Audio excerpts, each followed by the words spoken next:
Welcome to the Alien Probe Podcast. It's April 1st, 2023. And we have today Dan Harary, and that rhymes with Ferrari. Thankfully, Yes, that's he right. texted me. And we've got Matt How you and doing? MUFON Matt. And thanks, Dan, for coming on. Author, publicist. And are you still working, Dan, or are you? Yeah.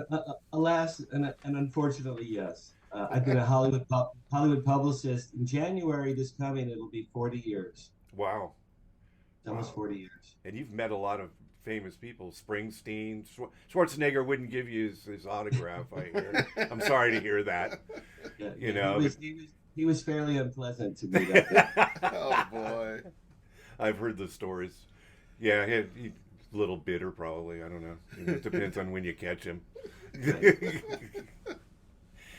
How about so you're booked and author? You've got the paranormal book not yet released.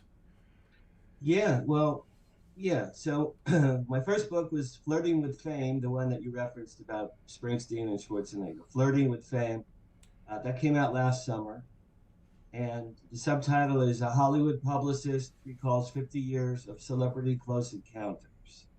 Close Encounters is my favorite movie, so I had to That's a get great that in there. movie. So, the quick story is I grew up just outside Asbury Park, New Jersey, and I was a rock and roller from the age of 10. When the Monkees came on TV, I got a set of drums, and I've been playing. You could probably see my I electronic saw the drum. drum set. Yeah. You can see them right there. Oh, nice. I still play. You need a Um, drummer, don't you? Yeah, we do. Yeah, come on down.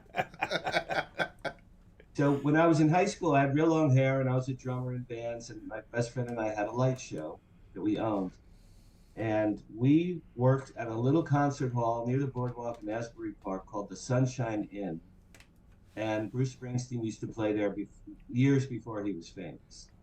So when I tell people I'm from Asbury Park, first thing is, oh, Bruce Springsteen. I go, yeah. You know, I worked with him. I worked with him in 1973 before any of you ever heard of the guy. You know, I already knew him. So that's just a kind of a cool side thing. I went to Boston University. After that, I went to Boston University. Howard Stern was in my school with me. Oh, really? Yeah. Did you He know was- him? I didn't know him. I saw him in the hallway because he was so incredibly tall. Yeah. But Yeah. he was 2 years ahead of me, and I met him 20 years later in Hollywood, and we spoke briefly about Boston University. We were not in the same classes. He was older than me. After college, I worked briefly at Columbia Pictures in Manhattan. I had a friend from college who got me a job there in the PR department. And I worked with Brooke Shields when she was 15, and her mother, terrible Terry Shields. Oh, yeah. I knew heard stories. everyone feared her. She liked me. For some reason, terrible Terry liked me. So me, Brooke Shields, and her mother saw the Blue Lagoon movie together. It's Oh, wow. the first time Brooke Shields and her mother ever saw the movie was with me That's awesome. in a private screening room. And at the end, Brooke was 15. At the end, she goes, "Oh, that was terrible." And I said, "Brooke, I thought you were terrific. You're going to be a big star. You know, it's going to be fine." And the mom said, "Oh, Dan, you're such a nice guy." So the mom was always super nice. She hated everybody else. I moved out to LA 1980, and I had a female friend from New York who lived on Venice Beach in a small one-bedroom apartment with her fiance. And they were the kindest people ever, and they let me live on their couch for a year. Wow. I had no job, no money, no car, no connections, no girlfriend. I came to LA, Matt. I had no things. I was down to $6. Early on, I was down to $6.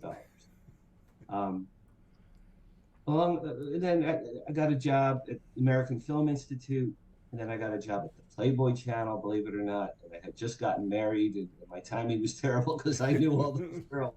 I knew 3 years of naked girls, literally. I knew all of those girls, and my wife would call me at my office and go, "Bring home milk and bread," and I'm like in there with Miss May. With the boobs and the blonde hair.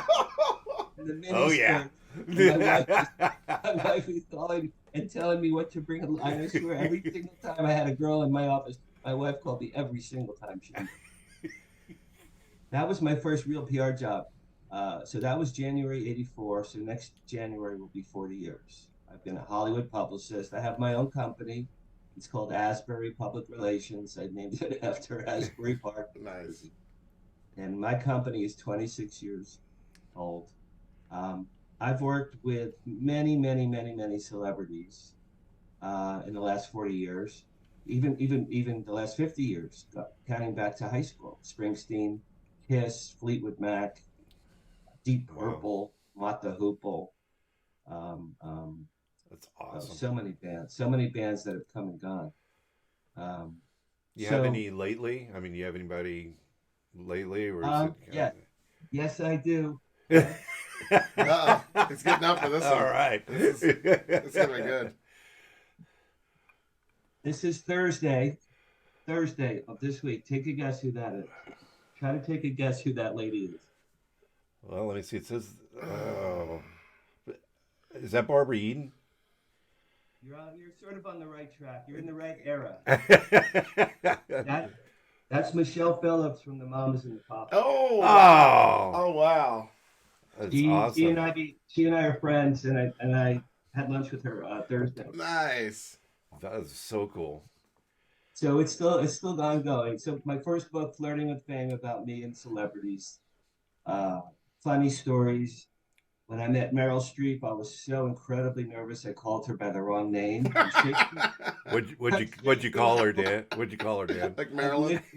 It was a photo shoot with her and Kevin Costner. I spoke to Kevin, nicest guy in the world. And then Meryl Streep, this is at the height of her fame in the early 90s, height of her fame. And it was at a photo shoot in a dark room, and she came in late, the doors opened, bright sun from outside came. She was like all in white. It was like when she walked in, it was like, oh. Angelic. It really is. Her wings popped out. That aura around her. Like, Miss Streep is here, Miss Streep is here, Miss Streep is here, right? Everyone's going. So I was with about 25 people, heads of ABC, heads of Warner Brothers, and me, right? And I'm at the end of this. So this is very, very, very long line, reception line of people to greet Meryl Streep. Everyone came, all the head people were there. So they, one after the next, like when the Queen of England meets someone and goes down the line. Right. Meryl Streep was like literally like the Queen of England. Is exactly this. So she's going down the line. I'm the last person in line. Next to me is a woman named Carla. So she comes, Meryl comes over, and then she meets Carla, and Carla goes, Miss Streep, it's such an honor to meet you. My name is Carla from Warner. Fine. Then Meryl Streep and me, I'm the last one. I shake her hand. I go, Carla, it's so nice to meet you. I called Meryl Streep Carla. Oh, boy. The most famous woman in the world. What was her reaction when you She did looked at me like the RCA Victor dog. Who is this guy? Who is this guy? She took her hand out from the handshake. She looked at me and walked away. And then my friend Carla said, Dan, you just called Meryl Streep Carla. And I said, really? I did? You didn't even know. Those are the kind of stories that are in my first book. That's awesome. My new book is called After They Came. It's a science fiction novel. Came out March 1st. When I met Matt a few weeks ago, and it's still, it's today. It's a month old today. Yeah. And it's about science fiction, but there's a lot of reality woven throughout, like a ribbon. And I've been studying ufology for about 20 years. And here's how this book was born, Doug, and this is the most interesting part of the story. It goes back to 1970. 1970, I'm 14 years old. My dad picked me up at school and drove me home one day. It was in the afternoon, about 4 o'clock in the afternoon. It was still sunny out, New Jersey. And as we're driving on my neighborhood street in New Jersey, an enormous silver craft, it was in the shape of a V, like Victor, was just hovering over the car, just hovering right over the car. It wasn't even moving. It was barely moving. And I go, Dad, I'm 14. Dad, stop the car, stop the car. The UFO. Oh my God, I'm jumping. Excited. So I'm 14. It's 1970. So my dad pulled over. We got out of the car. We looked up, and then I swear to you, it was maybe 200 feet, the size of several school buses at the least. Wow. And I'm jumping up. Dad, look, it's so cool. Dad, this is so cool, so cool. My father looked at it like, la da da da. Like nothing. It's like he was like he was looking at a head of cabbage in the supermarket. Nothing, nothing. So that's the original story. Okay, I forgot about that story until my dad died in 2017. So that's 47 years later. Right. My dad died. I was very sad. We were very close. And I'm at a deli in West LA waiting for my pastrami sandwich to come. And I kid you not, I'm sitting there just minding my own business, thinking about my dad. And the storyline for this book came unto me, like it came unto me from the heavens, like it just was beamed into my brain.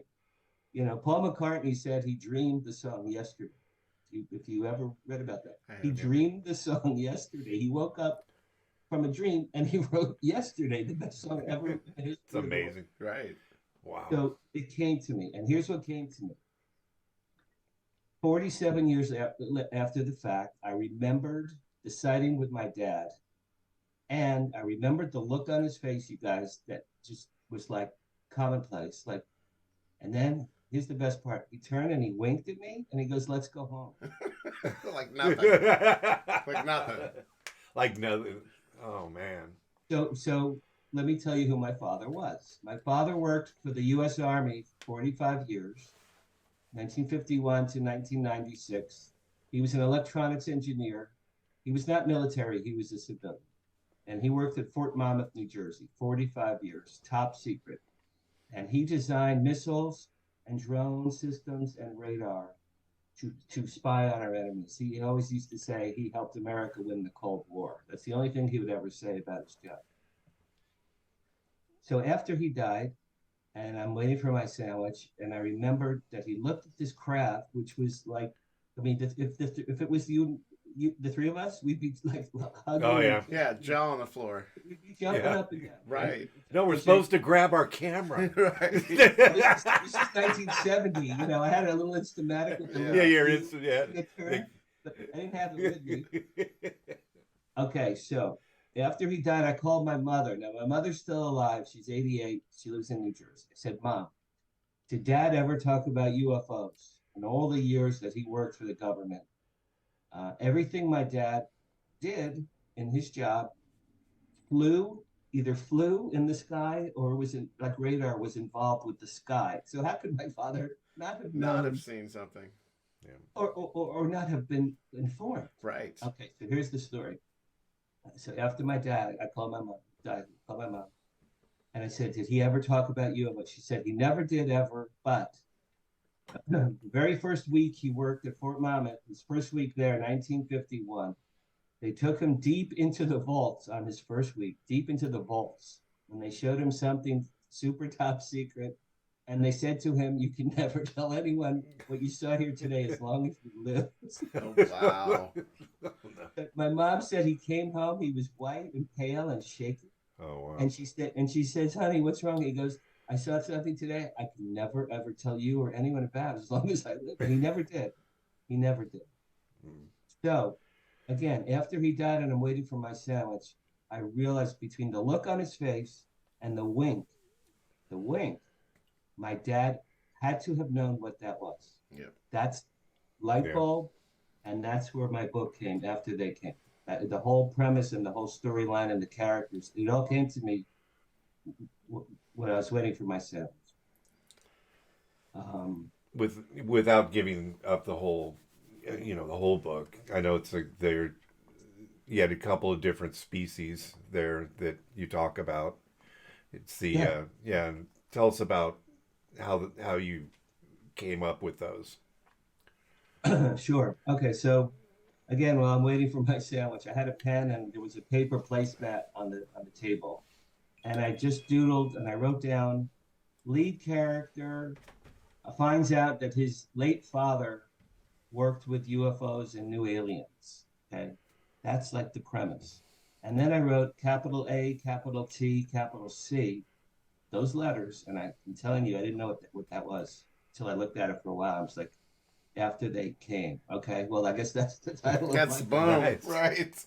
That's it. God or universe, whoever just made me write those letters. Download. So Nice. the premise of the book is the following. And I based the lead character on my own life. For many years, I had depression that was undiagnosed, and until I was 40. And I used to tell my friends, you know, life sucks. I hate my life. I'm going to swim out to sea and drown myself. That was a thing I used to tell people for years.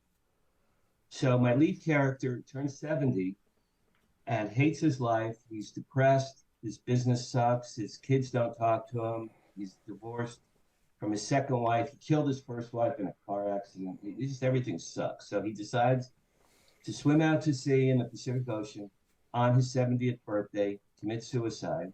That's his goal. That's all he wants to do is swim and drown. That's all he wants to do. This is chapter 1. So he's in the ocean naked and he's drowning. And as he's drowning, an enormous, beautiful, diamond-shaped UFO comes out of the Pacific right near where he was, right above him, beams him on board, saves his life. And then this craft slowly hovers over all of Los Angeles, and it arrives at Dodger Stadium, where it stays for a while. Above Dodger Stadium. Go Dodgers. Yeah, they get video, right? So at Dodger Stadium, by the time the craft got there, there's police cars, there's military, there's fire engines, ambulances, media, cameras, lights, microphones, because it went so very slowly. And clearly, this was not of this earth. This craft in the book is not of this earth. Right. All the media comes. So these two beautiful, tall Nordic aliens, I have them coming from the Pleiades, interdimensional star system. That's what I called it. Tall white male, long white hair, blue eyes, pale skin, gorgeous, 7 foot tall, and his equally beautiful a woman. So they beam down from the ship, and then they beam this guy. Now this guy's naked still, and he's like, Wow. Weird angle. but like he's flopping like a fish because they plucked him. Right. Right? So all of this media and military, he's flopping. And the aliens say, people of Earth, we are here. Don't be afraid of us. We are benevolent creatures. We are here to help you. We've been here on Earth for tens of thousands of years. We're here to save mankind because we love you and we love your race. We've helped your race for eons of time. But, and then they say, if we want to help solve your problems here on Earth, you have intractable problems, we will solve as many as we can, but you have to bring them to this man, the floppy man. They said, he is our conduit on Earth. We have a special relationship with this guy. He is the only way you can contact us is through this guy. Okay? So the floppy guy, slowly down to second base where he's laying now. The aliens go back up on the ship. The ship takes off. 2 seconds. So now, this man who's naked on second base, he's now the most famous man in the world. Right. All of the media is right there, and everybody live around the world saw this guy. And he looked up and he goes, "Oh my God, what the F just happened?" This would be a great movie. Yeah. These are the first 3 chapters. He has no idea what happened. No clue. The military retrieve him. They put him on a military plane at LAX. They fly him to Washington, D.C. He meets the president of the United States the next, 8 hours later. Right. In the book, I originally wrote this book in 2017, the first draft. At the time I wrote it, Oprah Winfrey, there were rumors she was going to run for president. And I thought, wow, not only would that be great, she'd win in a landslide. Who could possibly beat Oprah Winfrey? Right. Nobody could Trump. Nobody could beat her. So in the book, I call her President Winfield. President Winfield. And she's an African American woman in her 70s. Right. But think Oprah. Yeah. Yep. The lead character, in my mind, is Steve Carell, because he'd be. Oh yeah. I love that guy. Yeah. Because he's an everyman. He can be funny. He can be sad. Yeah. Have you met him? Have you met him, Dan? I've not met him. No, but Yeah. I actually sent this book to his agent in the mail. I said, please tell Steve I wrote this book for him. They never. Right. They wouldn't pee on my shoe if I was on fire. like most of the women I try to date. Yeah. It's on my shoe if I was on fire. Yeah. So let's see, where was it? So He's with the president in the Oval Office, and the president says his name is Jonathan. She says, Jonathan, who are you? What happened? Aliens is on global television. You talked about a person on the planet Earth. Who are you? And he goes, I'm a nobody. I'm a loser. I'm a total schlub. I'm a loser. My life sucks. Everything sucks. I hate everything. And all I wanted to do right now was to be dead. He goes, all I wanted to do was to be dead. So that was my goal. And he goes, now I'm with the president of the United States in the Oval Office, and aliens from God knows where is me on live TV, right? Right. So the course of the book, the president sets him up at the UN as the world's first interstellar ambassador. And people from the world are to go to him with their problems, and he will then meet with the aliens on their ship once a month. The aliens say, we will beam you up once a month. And each month, moving forward, will cure one of mankind's problems. Along the way, his estranged children, his son and his daughter, he hadn't seen in years and years. The president reunites them. They become part of his team. Nice. So the first thing, they have a meeting at the UN, and he goes, well, what are the problems of the world, gang? And first thing everyone says is nuclear weapons.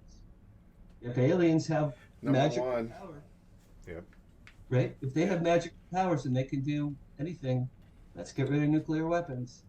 So they study the topic. He calls the president. She goes, do it. Go for it. So they beam him on board, and they say, Mr. Tuckerman, what would you like us to do for mankind? And he goes, well, I guess no nukes would be nice. Might as well get rid of the nukes. So within the course of that week, the ship goes all over the world, hovering over all the army bases and the silos and the submarines, and just beams down lasers and just shuts them all down, just destroys all the nuclear weapons. And the New York Times, in the book, the New York Times says no nukes, like huge, no nukes. Right. That's the headline in the Times. And so now he's become a hero. Just in his first month in the public eye, he's now a hero. He has eliminated nuclear weapons from the planet Earth. And then throughout the book, he cures famine, global famine. He cures with the aliens all disease, Wow. including mental illness. Wow. He has the female alien hypnotize Earthlings, so they will never again have any form of sexual or racial or ethnic discrimination, because she does a live broadcast and says to the world, for those of you who hate your fellow other because they don't look like you or they love differently, she said, hell is a real place.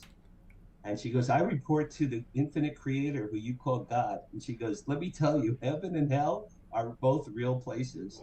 And if you want to go to hell, keep discriminating against your fellow man. You'll get to hell. Yeah. So people are like, oh my God, I don't want to go to hell. Awakening.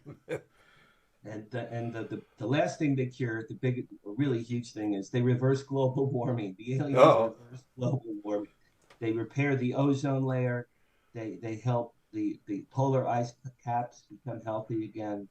They change the water temperature.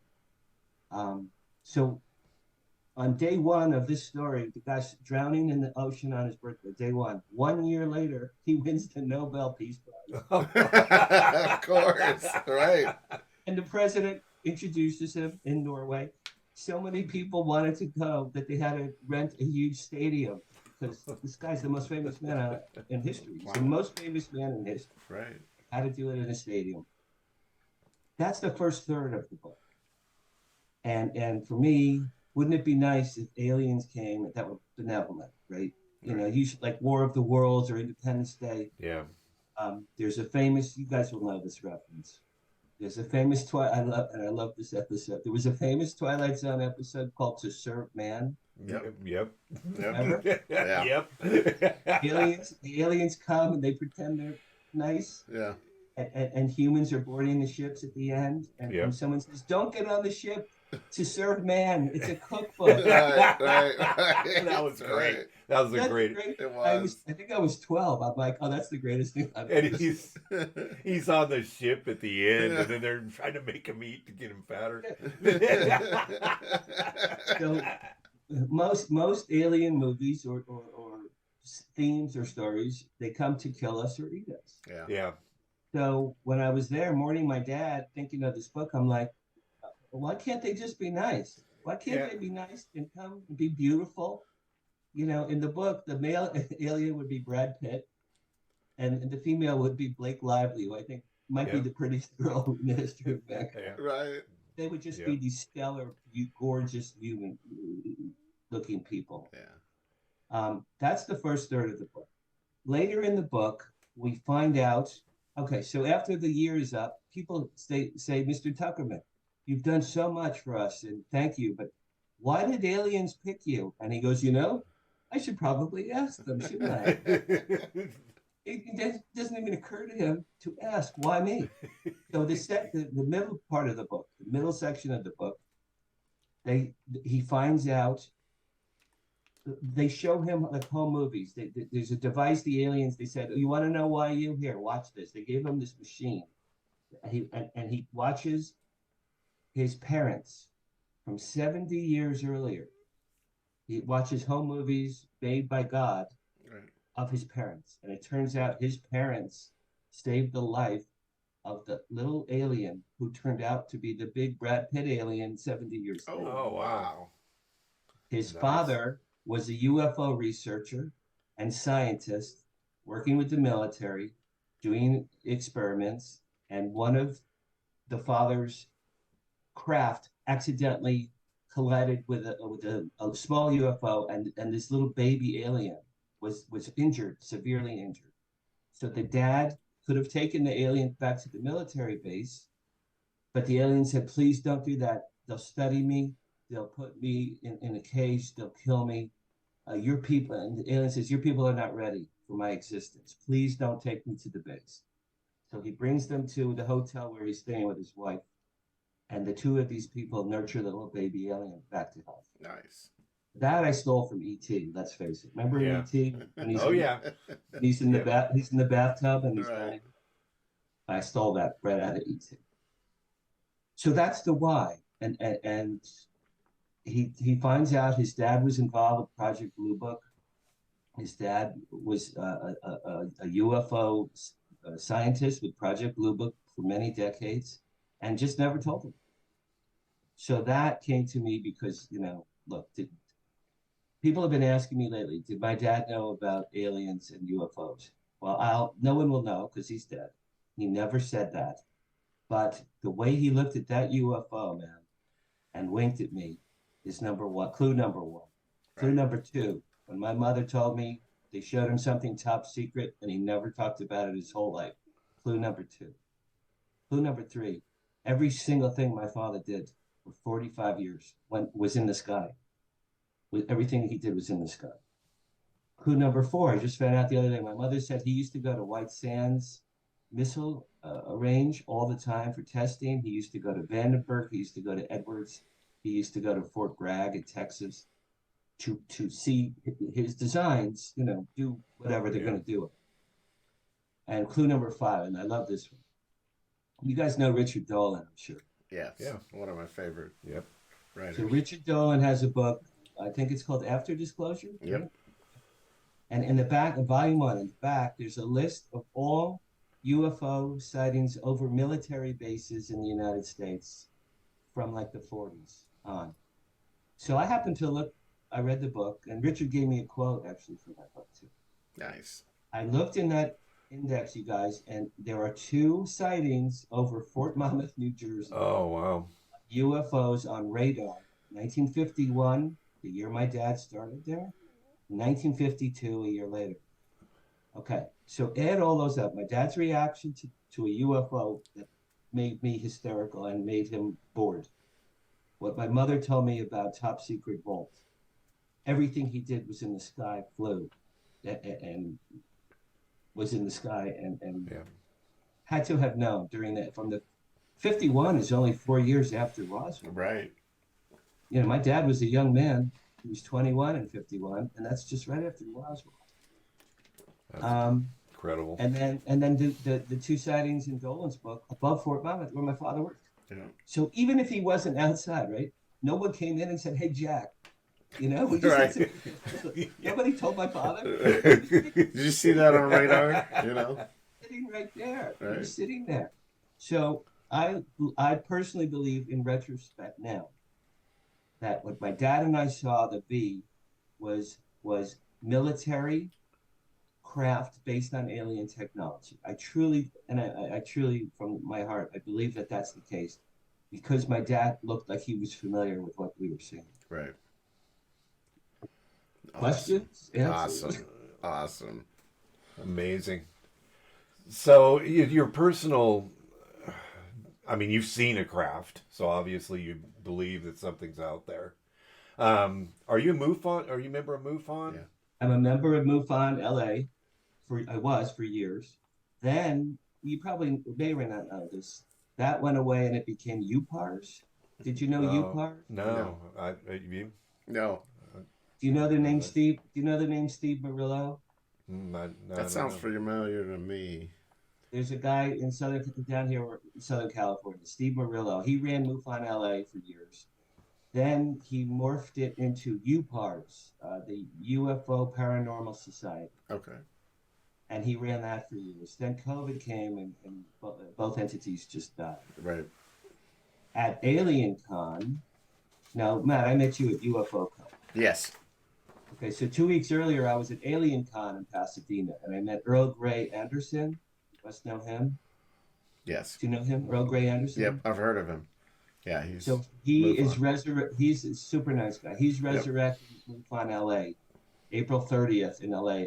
It's coming back after, so it's been dormant for quite some time.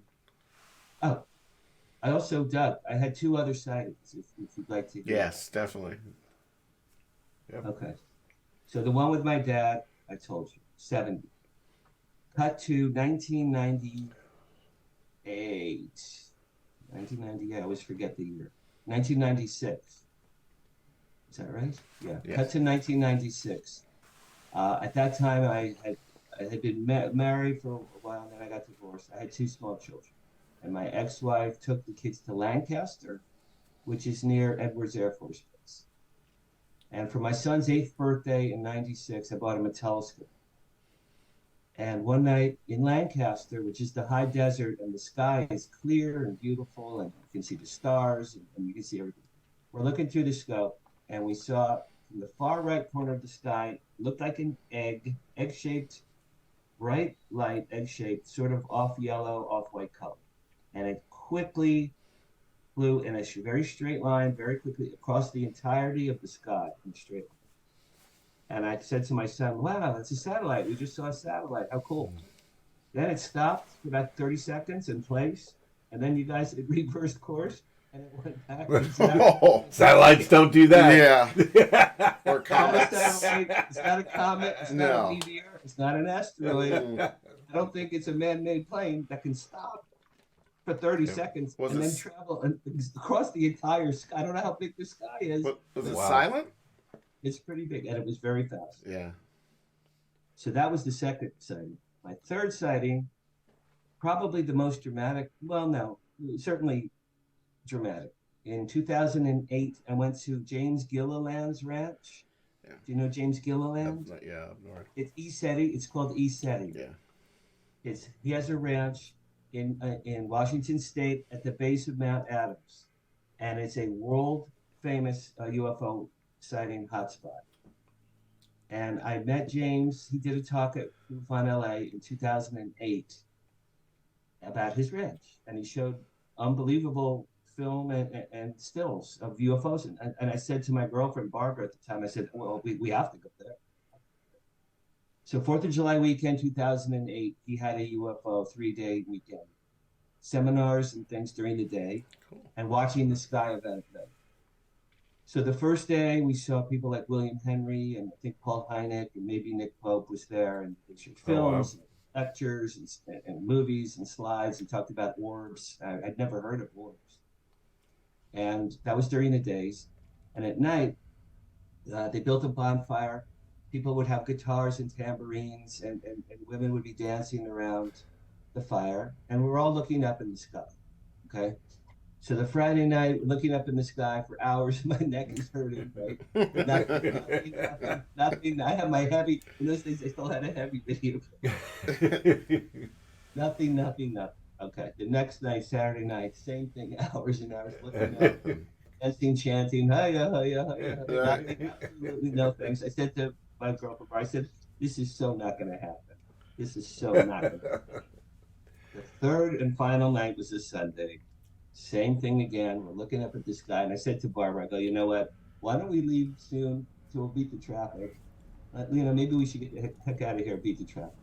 No sooner did I say that, I swear to you guys, a giant thing, like a black, maybe teardrop-shaped craft, came out of nowhere and hovered directly above our heads. Oh, wow. Oh. Black teardrop, a couple 100 feet directly above us. And then underneath the craft was a very bright, dark emerald green light. The most beautiful emerald green color you've ever seen in your life. And it flashed on and off like this, right over our heads. Many times, as if to say, hello, we're here. Yep. Thank you for chanting for us. Don't leave. We're in the neighborhood. We just wanted to say hello. Right. And we, thank you very much. And hope you have a nice evening. Yeah. And I'm telling you guys, that is awesome. And it took off. That's amazing. I cried. Yeah. Cried, hugging, kissing, crying everywhere. And that was 08. That was my third and final sighting to this day. That's a mass sighting. I mean, if there's everybody there. That was a great one. Were you abducted, or you just had the sighting? No, never abducted? No. Now, here's what people have been saying to me recently, which I find fascinating. The sighting I saw with my dad in 70, why did I forget about that for 47 years? Right. How on earth could I have forgotten such a remarkable thing in my life? Yeah. So I don't know. Was I taken? There's no way. No. That happens often, though. People will have a sighting or mass sightings, and then they absolutely forget, and something triggers it. I absolutely forgot. In 70, 14, I was a drummer. I played rock and roll. I was going to rock concerts. Right. Looking at girls from afar and crying to talk to them. Right. So after that day of the event, I went home from the event and called my local newspaper. Right. I said, my name is Danny. I'm 14. I just excited. Right. I remember, and the lady said, young man, we're getting a lot of calls right now. I can't talk to you.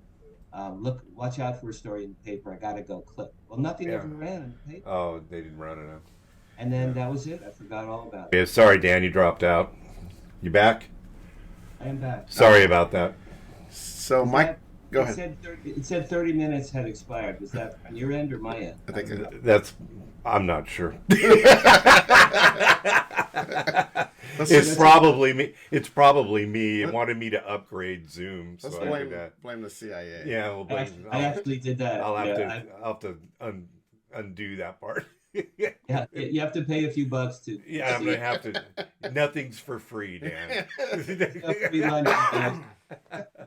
So I was gonna ask you about the paranormal side part. Did your father ever come back and visit you after his passing? Oh my God, what a great question. Well, absolutely yes, many, many times. And in fact, my next book comes out in January next year. My next book. It's called My Paranormal Life, supernatural stories from a Hollywood insider. The Nice. publishers insisted that I use the word Hollywood in there. So it's called My Paranormal Life. It's coming out in January. Perfect. Nice. I've had ghosts. Well, okay. I've had a poltergeist in my life, which turned out to be my grandfather. Oh, wow. Yeah, let me do that one first. That's a good one. All right. So in 2003, I lived with a woman in Beverly Hills in a large apartment. And when we moved in, she moved in a few hours before I did. As she's moving in, she's inside the apartment. No one else was there. And she heard Joe, and she turned around. And no one was there. No, the movie men were outside at the truck. Oh, wow. She told me that night. She said, I heard Joe. I'm like, okay, that's nice. Then the first night we were there together, we're watching TV. We had a package of items in the dining room, just a paper package of items. You know, like those sink drainers, like that have the slots in them, the plastic. Oh, yeah. Yep. We just had a bag of items for kitchen in the dining room, sitting there. It had been there for the whole day, and we're watching TV. And suddenly, this sink drainer somehow hopped out of the bag. What? It hopped out of the bag and onto the floor. We heard the clop, and we looked, and we said, "Okay, well, how did that happen?" I don't know. I have no idea how that happened. No clue. Okay. Then a few nights later, we're sleeping, middle of the night, we hear crash, really loud crash. We go in our bathroom. The glass for drinking water had been, it looked like someone had taken it and smashed it really hard. It was in a million pieces on the tile. Oh, man. Million pieces on the tile. And we said, okay, well, that's certainly strange. Yeah. And I said, could that possibly have been your cat? And she said, no, look. And she pointed, the cat was under the bed. So she said, no, it wasn't the cat. Okay. A couple nights later, this one I love, this part. We had a fireplace, and you know those long matchsticks, the real long matchsticks that come in a round cylinder? Yep. I had the cylinder for the fireplace. Logs were there. I opened it, brand new canister. I opened the canister. I grabbed I think it was 50 matches, the long ones. Yeah. At the end, you guys, and I pulled real hard, Right. and all 50 were up. And Oh, man. I'm like, there's fire in my face. I'm like, Get the shit out. As that's happening, as there's a fire in my face, a blue misty thing came out of the dining room. I swear to you, flew through the dining room. It flew into the living room. It took this torch out of my hands. It pulled it out of my hands, and it threw the torch into the fire. Wow. And I looked around like, oh God, what was that? Right. It wasn't me. I didn't throw the things. I was too scared. I didn't know what to do. This thing took it out and threw it in the fireplace. Okay. Wow. Almost awesome. to save you. Yeah. In a sense. It was to save. Okay. Couple nights later, my kids are visiting, each in their own room. Middle of the night, my son was 15 at this time. My daughter was 13. And middle of the night, my son screams, Dad, there's someone in my room. There's someone in my room, screaming in the middle of the night, 3 in the morning. I go into my son's room, and he woke up. He was shaking. And he goes, Dad, someone was knocking on all the walls in my room, including the glass on the TV screen. He said, went all the way around the room to knocking. And he was shaking. He was scared to death. Man. So I talked to him for a while. We kept the light on. He finally fell back to sleep. Okay. So he's sleeping with the door open. So the next morning, me, my girlfriend, and my daughter are in the kitchen making pancakes. My son is still sleeping. As we're in the kitchen, we hear a door slam really hard, slam. And my son goes, Dad! And he opened the door. It was like almost stuck, the door. Like I had to pull on it. And he goes, somebody just slammed the door in my room. I go, that wasn't you? He goes, no, I was still sleeping. I said, okay, guys, this is enough. Enough is enough. I had a Ouija board in the closet. I said to these 3 people, we got to do a Ouija board because there's something here.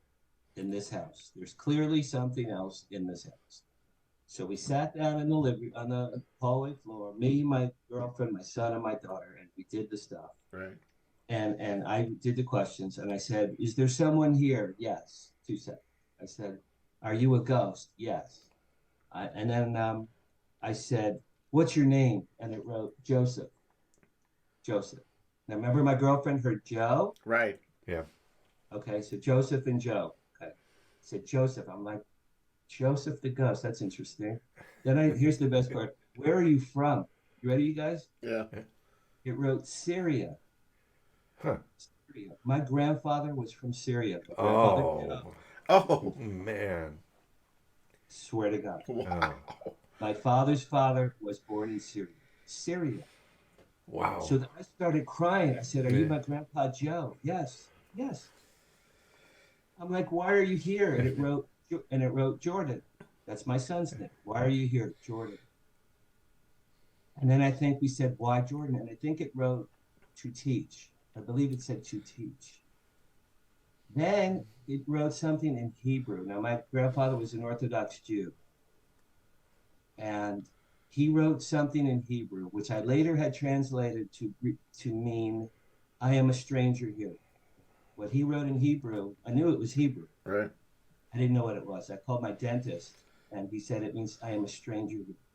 That's pretty cool. Yeah. Wow. And I said, "Grandpa Joe, look, I love you, man, but," I said, "you got to leave." I said, you are scaring the shit out of me. Right. You're freaking everybody out. I hate to tell you, because he was my favorite grandparent. Like, you got to go. You have to leave. You're scaring us. We don't want you here anymore. And God is my witness. The thing stopped moving, and that was it. Nothing else ever happened. That's crazy. That's amazing. Wow. That's my Grandpa Joe poltergeist story. My dad died. Okay, my dad died in 2017 April, on a Monday. That Friday, I had to be at a meeting in Silicon Valley for a client.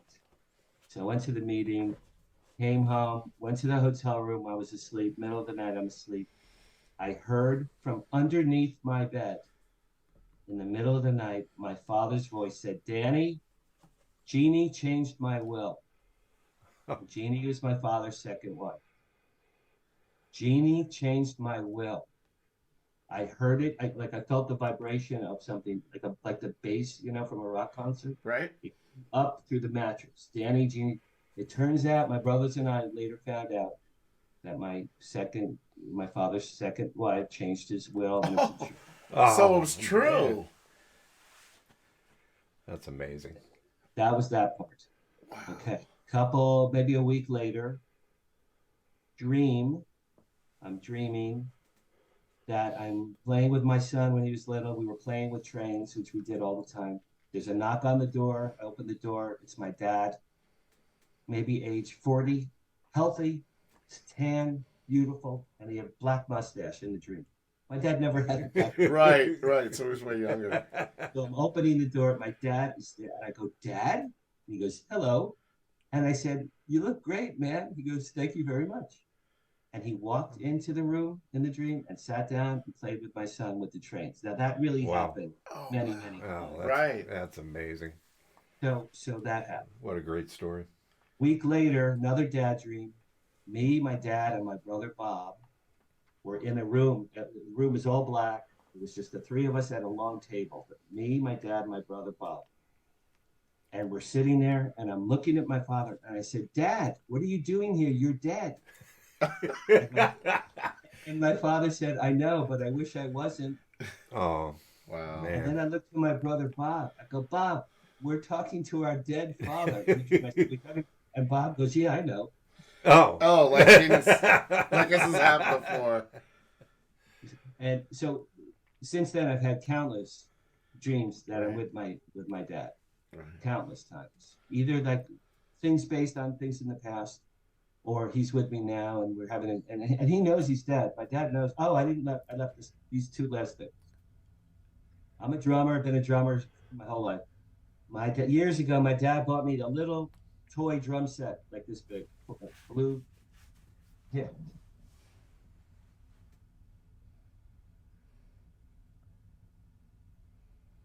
Oh, nice. Oh, cool. I mean, these little toy drawings. Right. Years, That is cool. Yeah. and they've been on my dresser for decades. Right. A couple weeks after my father dies, 3 in the morning, I swear this is true. I hear this. I sat up in bed. I'm like, Right. Yeah. there's no one there. There's no one there. You know, and then it stopped. Right. I said, Dad, is that you? Well, it had to be. Who else would it have been? It had Right. to be. That is great. And then the last story is a couple weeks after that, same thing, middle of the night in my room. I have a touch lamp on the dresser. You have to touch it for the bulb to go. It will only go on if it's touched. Middle of the night, the lamp goes on and off twice. And I sat up and I said, Dad, please stop. You're scaring me. Please go away. It's enough already, Dad. It's enough. And then he never did that again. Wow.